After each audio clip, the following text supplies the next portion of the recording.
నేటితో ఏపీలో అసెంబ్లీ మండలి సమావేశాలు ముగియనున్నాయి. ఇవాళ ఉభయ సభల్లో రాష్ట్ర ఆర్థిక పరిస్థితిపై శ్వేతపత్రం విడుదల చేయనుంది ప్రభుత్వం.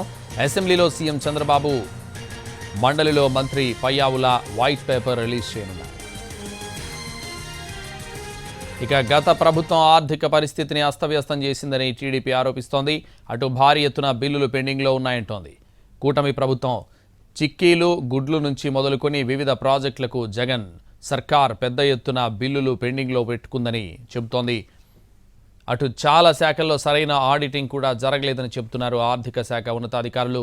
ఇక ఏపీ ప్రభుత్వంపై ప్రస్తుతం ఉన్న అన్ని రకాల రుణాలు ఎంత మేరకు ఉన్నాయనే అంశంపైన ఇవాళ క్లారిటీ ఇవ్వనున్నారు. మరోవైపు ఇవాళ అసెంబ్లీలో టిడ్కో ఇళ్లపై స్వల్పకాలిక చర్చ జరగనుంది. ఇటీవల వర్షాలకు దెబ్బతిన్న పంటలపై చర్చ కోరుతూ 344 నోటీస్ ఇచ్చారు టీడీపీ సభ్యులు.